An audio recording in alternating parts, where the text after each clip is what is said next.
Growing up in a tough Brooklyn neighborhood, Riddick Bowe could have easily become a casualty of the streets. But he dreamed of becoming a boxer like his idol, Muhammad Ali. With the help of manager Rock Newman, Riddick realized his boyhood dream. Now, Rock and Riddick are one of the boxing world's most dynamic duos. Riddick and I started out on this journey together, living in the same hotel room. Sometimes he would stay at my house to train for weeks at a time.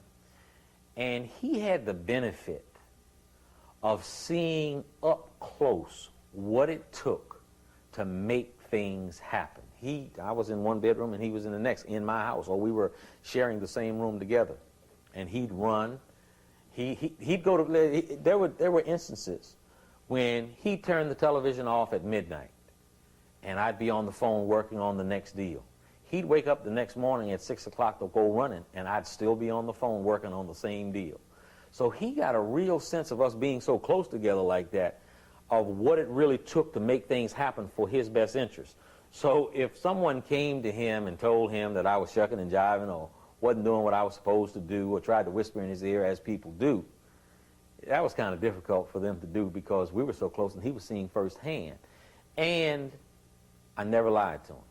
I guess it's actually great, knowing that I can trust a person who's going to look out for my best benefits or whatever the case may be. Rock is, he wears many hats, not only a manager, a big brother, and he's always looking out for my well-being. If someone's going to take the short end of the stick, he'd rather it be him than me. What's the greatest risk you've ever taken? I'll answer that. I think I have to answer that in two ways. One, as to what the world perceived as my greatest risk. And that was taking on the career of Riddick Bowe from when he was just out of the amateurs, heavily criticized, called ridiculous Riddick, lazy, crazy Bowe, and just entering into this challenge of making him the heavyweight champion. When everybody said he didn't have the talent, the ability, the will, the drive, and I had none of the things, the experience or the connections or anything else that would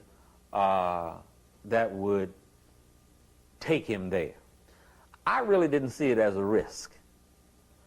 I was fully determined to meet. I saw it as a challenge, but not a risk. I was convinced that if he followed my program and that I could convince him to follow it, that in 4 years he would be the heavyweight champion of the world. So I put everything into it. I put all my money, all my time, my social life, put my personal life in jeopardy with the vision of creating a situation where he would one day have his hand raised as the heavyweight champion of the world, and we would have proven everyone wrong. Let's talk about that for a bit. You put everything on hold? I mean, how did you do that?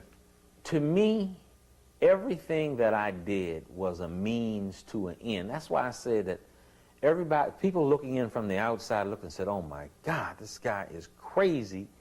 He laid it all on the line. And I'm talking about my life savings. I mean, I'm talking about at one point in this process, having a new BMW that after I had it for about a year, I sold it because we needed another $25,000 or so to sort of take us to the next level. I guess it was rather rough at first, because we didn't have the financial means. But being the type of guy Rock is, he sold his car so that I can have whatever I needed. And I guess from that point on, things have been, pretty good. But you had to make a pretty serious dedication to that yourself. Oh, very much so. I had to do a lot of sacrificing. My wife, she had to do a lot of sacrificing. But in the end, I guess it was all worth it.